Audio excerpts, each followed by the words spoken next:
everyone, I am Vaishnavi and you are watching my YouTube channel. यहाँ पे हम पढ़ाई करेंगे. So let's start.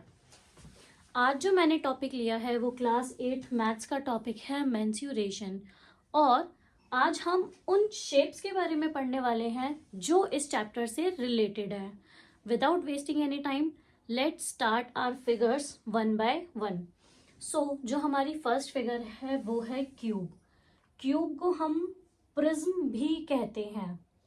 ठीक है, अब फॉर्मूलाज के बारे में पढ़ लेते हैं क्योंकि ये फॉर्मूलाज ही क्वेश्चन को सॉल्व करने में हेल्प करेंगे.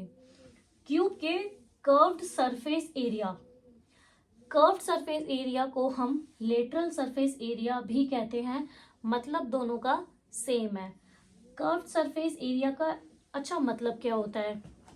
मतलब ये है कि कर्व्ड सरफेस एरिया में हम टॉप और बॉटम को हटा देते हैं. टॉप और बॉटम को हम हटा देते हैं. बाकी जो भी वॉल या जो भी फिगर बचती है वो हमारी कर्व्ड सरफेस एरिया में काउंट होती है. अब कर्व्ड सरफेस एरिया का फॉर्मूला क्या है? 4a square which is our side. A क्या है? हमारी side. 4a square is our curved surface area. अब टोटल सरफेस एरिया क्या है? जो हमने पोर्शन हटाया था, टॉप और बॉटम को जो हमने हटाया था, अब यहाँ पे वो भी काउंट होगा. जो हमारा टोटल सरफेस एरिया है उसमें पूरी फिगर का जो एरिया है वो काउंट होगा which is 6a square. Understand? Now 3D figure है तो वॉल्यूम भी होगा. क्यूब का वॉल्यूम क्या होता है? a cube. क्यूब का वॉल्यूम क्या होता है? a cube. Now our next figure is cuboid. Cuboid में देखो एरिया ऑफ 4 वॉल्स. अब यहाँ पे एरिया ऑफ 4 वॉल्स क्यों आया? जैसे हम अपने रूम में पेंट करते हैं, पेंट तो हम 4 वॉल्स पे करेंगे. जो हम पेंट करते हैं उस पेंटिंग का एरिया, क्यूबॉइड के 4 वॉल्स का एरिया, ये बहुत आता है क्वेश्चंस में. Area of 4 walls of cuboid. इसीलिए इसका फॉर्मूला आपको याद रखना बहुत जरूरी है. 2 into L plus B into H. 2 into L plus B into H. देखो मैं यहाँ पे भी कर देती हूँ, साइन लगा देती हूँ. L plus B into H. ये हो गया हमारा area of 4 walls. Now area of room. Cuboid को एक्चुअली हम रूम भी बोल देते हैं क्योंकि हमारा रूम क्यूबॉइड की शेप में होता है.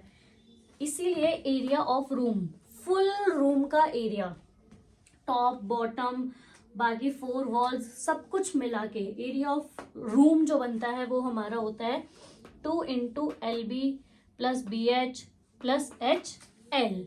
Understand? Now volume again 3D figure है तो वॉल्यूम तो होगा ही. L into b into h. अच्छा, एक बात और, जो हमारा एरिया होता है उसकी यूनिट क्या होती है?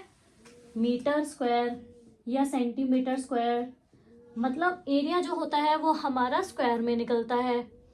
और जो वॉल्यूम होती है, जो हमारी वॉल्यूम होती है वो क्यूब में निकलती है. मीटर क्यूब या सेंटीमीटर क्यूब. और अगर आपने एरिया में स्क्वायर नहीं लगाया या वॉल्यूम में क्यूब नहीं लगाया तो वो आंसर आपका नहीं माना जाएगा. वो आंसर में आपके मार्क्स डिडक्ट होंगे. इसीलिए स्क्वायर और क्यूब लगाना बहुत ज्यादा इंपॉर्टेंट हो जाता है. Understand? Now come to the next figure. So our next figure is cylinder. Our next figure is cylinder. Cylinder का अगेन कर्व्ड या फिर लेटरल सरफेस एरिया. अभी क्या बताया? कर्व्ड सरफेस एरिया क्या होता है? जिसमें आप टॉप और बॉटम को हटा देते हो. टॉप और बॉटम को हटाकर बाकी जो भी फिगर बचती है उसका एरिया. क्या फॉर्मूला है? 2 पाई आर एच. जिसमें कि आप सबको पता है पाई की वैल्यू हमारी फिक्स रहती है, which is 22/7।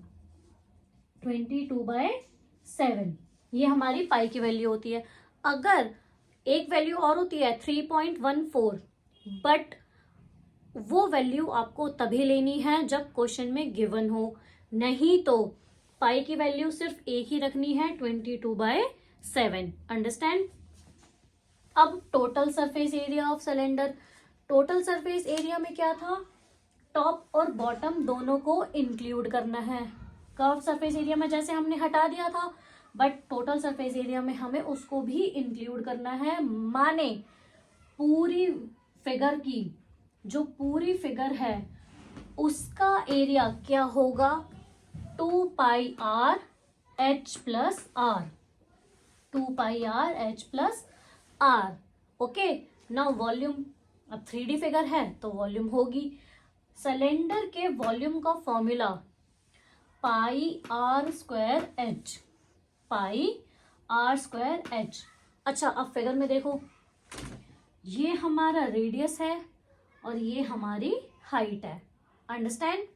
Now come to next figure, parallelogram. Next figure क्या है हमारी, पैरेललोग्राम। अब पहले तो साइड समझ लेते हैं। पैरेललोग्राम की जो पैरेलल साइड्स हैं, अपोजिट साइड्स वो सेम होती हैं, और जो नॉन पैरेलल साइड्स हैं, जो हमारी नॉन पैरेलल साइड्स हैं वो सेम होती हैं। पैरेललोग्राम में अपोजिट साइड्स बेसिकली इक्वल होती हैं। अंडरस्टैंड। और बाकी बचे ये डायगनल्स। डायगनल्स क्या होते हैं, डायगनल वो होता है जो हमारी फिगर को, जो हमारी शेप को मिड में से इंटरसेक्ट करता है। जो हमारी शेप को मिड में से इंटरसेक्ट करता है, काटता है, वो हमारी क्या हो गए, डायगनल्स। अंडरस्टैंड। नाउ फॉर्मूलाज पे आते हैं।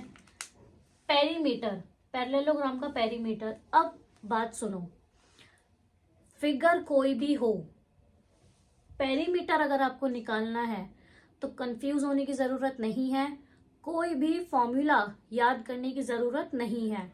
आप बस एक बात याद रखो, सम ऑफ ऑल साइड्स। अगर आपको किसी भी शेप का पेरीमीटर निकालना है तो जितनी भी साइड्स गिवन है उन सबको प्लस कर दो, सम ऑफ ऑल साइड्स, ये आपका निकल जाएगा पेरीमीटर। इसीलिए मैंने वैसे इसका फॉर्मूला होता है, पर मैंने यहाँ पे इसलिए नहीं लिखा क्योंकि आपको कंफ्यूज होने की जरूरत नहीं है। अब बस ये याद रखो, सम ऑफ ऑल साइड्स, सारी साइड्स को ऐड कर दो, आपका पेरीमीटर आ जाएगा। अंडरस्टैंड। अब एरिया, पैरेललोग्राम का एरिया क्या होता है, base into height. Base into height. भाई हाइट कैसे निकालेंगे, हाइट तो मैंने इसमें बनाई नहीं है फिगर में। देखो, हाइट है हमारी, ये मान लो ये हमारी हाइट है, ये आपको गिवन होगी क्वेश्चन में, ये हमारी हाइट है। अब एक क्वेश्चन और, हाइट आपने यहीं क्यों बनाई, ऐसा नहीं है हाइट यहीं होती है, हाइट कहीं भी हो सकती है। बात ये है, जहां पे आके आपकी हाइट खत्म होगी, जहां पे आके आपकी हाइट खत्म होगी वो आपका बेस कहलाएगा। जैसे मैंने यहाँ से हाइट बनाई है और वो यहाँ आके खत्म हो गई, वो यहाँ पे आके खत्म हो गई, तो इसीलिए ये मेरा बेस होगा। हाइट ये है, बेस ये है। अच्छा, एक और फिगर देखते हैं। देखो, ये अपना पैरेललोग्राम, मैंने जो हाइट बनाई, मैंने हाइट बना दी यहाँ पे, मैंने हाइट बना दी यहाँ पे, इसको लिख दिया h। अब बेस क्या होगा हमारा, हाइट आके खत्म कहाँ हो रही है, यहाँ पे, तो हमारा बेस कौन सा होगा, ये। अब ये हमारा बेस हो जाएगा, जो बी हुआ करता था वो हमारा बेस हो जाएगा। अंडरस्टैंड। तो बेस वो होगा जहां पे आके हाइट खत्म हो रही है, और हाइट तो हमारी है ही। एरिया का फॉर्मूला क्या हो गया, base into height. Okay, understand. Now come to next figure. So our next figure is rhombus. हमारी नेक्स्ट फिगर क्या है?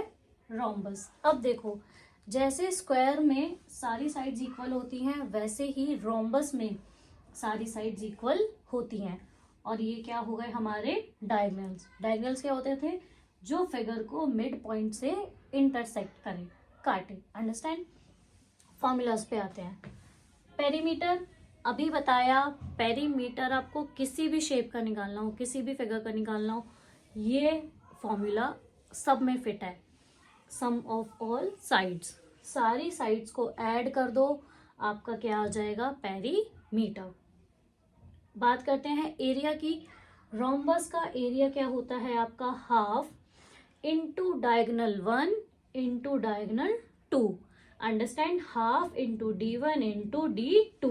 डायगोनल्स हमारे ये रहे, ये आपको क्वेश्चन में गिवन होंगे। और अगर नहीं भी होंगे तो आगे जाकर जब हम क्वेश्चन सॉल्व करेंगे तो मैं आपको बताऊंगी कि डायगोनल्स कैसे रोम्बस के निकाले जाते हैं। Understand? Now next figure are rectangle. सबसे बेसिक फिगर हमारी क्या है? रेक्टेंगल। हमें पता है रेक्टेंगल की अपोजिट साइड्स इक्वल होती हैं। Okay, perimeter again same, sum of all sides. Area, area क्या होता है हमारे रेक्टेंगल का? L into B, length into breadth. This is our area of rectangle. Understand? अब बात आती है स्क्वायर की। स्क्वायर हमें पता है बेसिक फिगर है, सारी साइड्स इक्वल होती हैं हमारे स्क्वायर की। पेरीमीटर हम जानते हैं, सम ऑफ ऑल साइड्स। हमें कोई भी फॉर्मूला याद करने की जरूरत नहीं है, कंफ्यूज होने की जरूरत नहीं है, हमें पता है सम ऑफ ऑल साइड्स क्या हो गया हमारा? पेरीमीटर। बात आई एरिया की। एरिया क्या होता है स्क्वायर का? Side square. जो भी साइड गिवन होगी, कोई भी साइड गिवन हो, सारी साइड्स इक्वल होती हैं, आपको बस साइड लेके चलनी है, एक साइड लेनी है, कोई भी साइड ले लो, उसका स्क्वायर कर दो। क्योंकि एरिया की बेसिक यूनिट क्या होती है? स्क्वायर लगाना आपको जरूरी होता है। एरिया क्या हो गया स्क्वायर का? A square, which is side square. कोई भी साइड गिवन हो उसका आपको स्क्वायर करना है। अंडरस्टैंड? ये हो गया हमारा आज का बेसिक पोर्शन। आज हमने सारी वो शेप्स को कवर करा है जो इस चैप्टर में हमें हेल्प करने वाली हैं, जिनसे रिलेटेड इस चैप्टर में क्वेश्चंस हैं। अब in the next video we are going to study questions. हम नेक्स्ट वीडियो में क्या करने वाले हैं? क्वेश्चंस करने वाले हैं डायरेक्ट। ये चैप्टर आपका फाइनल टर्म्स में आएगा, सो प्लीज इस चैप्टर को इग्नोर ना करें, सारे फॉर्मूलाज को याद करें और मेरे साथ क्वेश्चंस को सॉल्व करें। Till then, do like, share, comment and subscribe to my YouTube channel, which is Vaishnavi Garg. Bye.